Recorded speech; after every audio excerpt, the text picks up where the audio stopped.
Good morning, students. Today we are going to discuss the seventh lesson of history. Weavers, iron smelters, and factory owners. In this lesson, we will study about the condition of Indian textile and iron smelters, weavers at the time of British rule, colonial rule.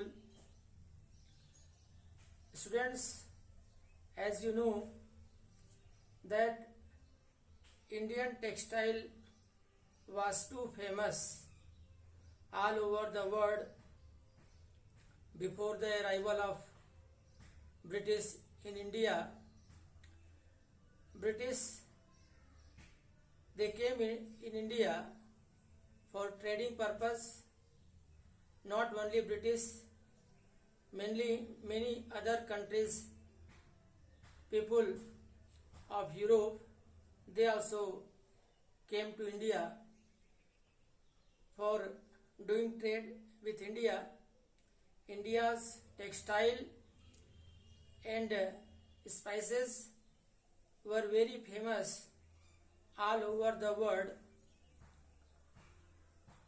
We are going to study about these all in this lesson, how the arrival of British affect our traditional weavers, craftspersons, and our textile, and also our iron smelter. About them we will study. Around 1750, before the British conquered Bengal, India was largest producer of cotton textile in the world. Indian textile was known for its best quality in the world. Indian textile was traded in Southeast Asia, Java, Sumatra, and in West and Central Asia, and also European traders, they started purchasing Indian textile and spices in 16th century. At first, in beginning, Indian textile and spices were reaching to European country by Silk Route. You know that in western part of our country, Pakistan, Afghanistan, Iran, Iraq, Kuwait, these areas are there. By that route, land route, the trade was going on at that time.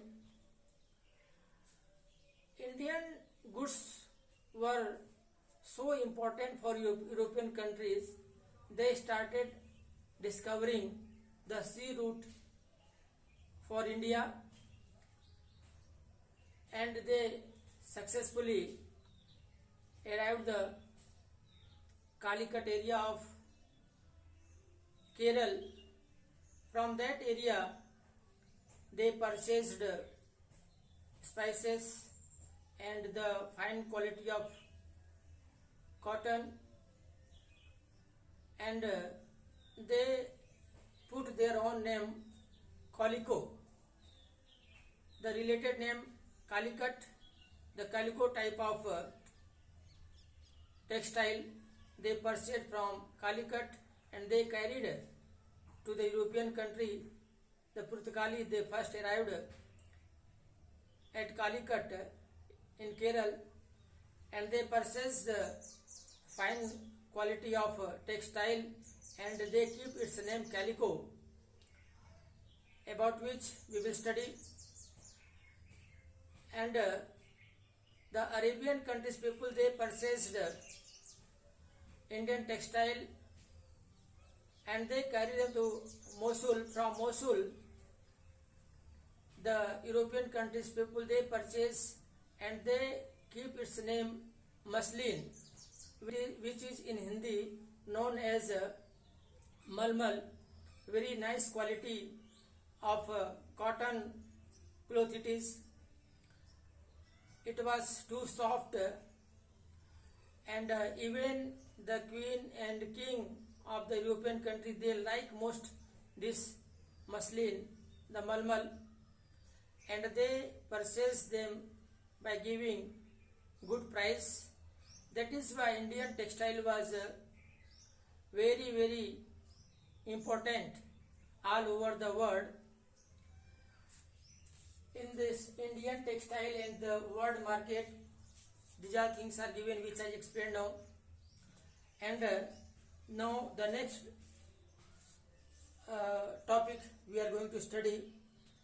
Students, the next topic is word tell us histories.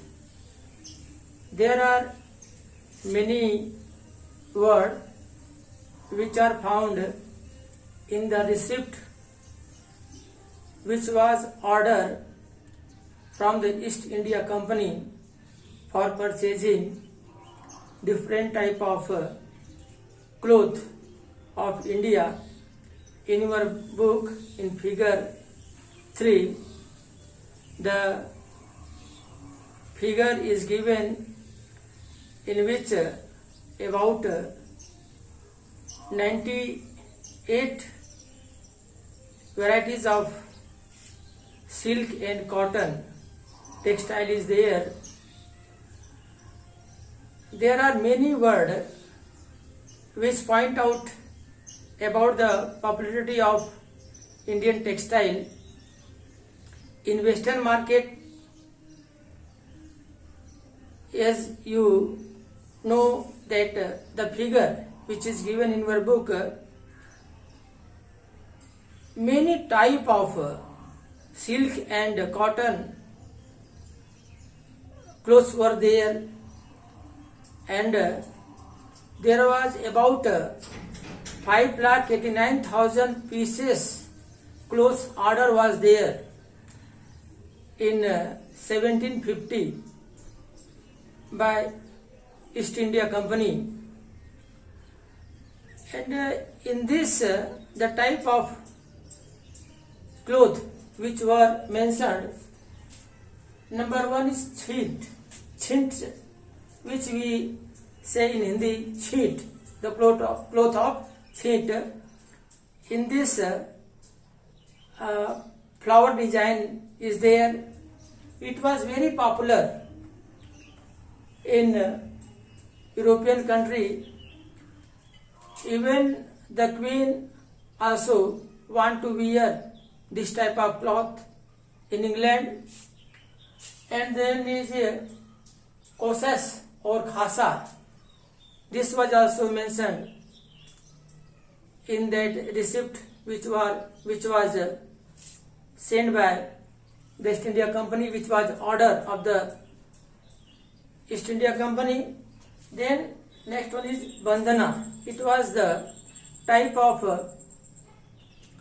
cloth which Indian people used to tie to cover their face, to cover their other part of body. It is a bandana, means it was used to tie on face. Now scarf is there, this type of cloth it was. These all things are mentioned in the receipt given by the order of the East India Company in 1750. And also in previously I explained you about the muslin, the malmal. In beginning, the European countries people, they started purchasing the Indian textile from the Arabian merchant, from the Mosul. They keep the name of cloth at the name of place from where they purchase that cloth. Like Mosul, from Mosul they purchase and they keep its name Muslin. And from Calicut they purchase, they keep its name Calico. In this way, they keep the name of clothes which they purchase from the India according to the name of the place. That is why it is told that word tell us history. The word tell us history of the cloth. Indian textile was so popular in European country, and the producer of European country, producer of England, they were too much worried that their textile, their woolen cloth, their cotton cloth had no any demand. At that time there was a great demand for Indian textile. That is why the producer of textile of England, they demanded to the government that they have to stop purchasing things from the India.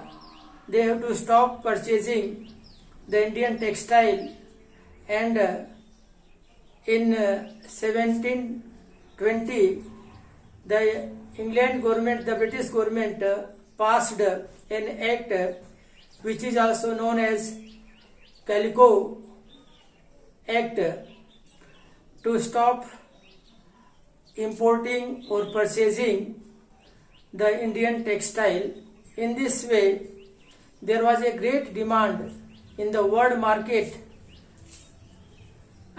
in the beginning of the 18th century, and not only British, also French, Portuguese, they all made much profit by purchasing Indian textile, and the trade was so flourished before the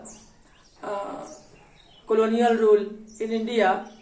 We will study what happened to our Indian textile and also about the smelters, iron smelters, steel maker of our country in the next lecture.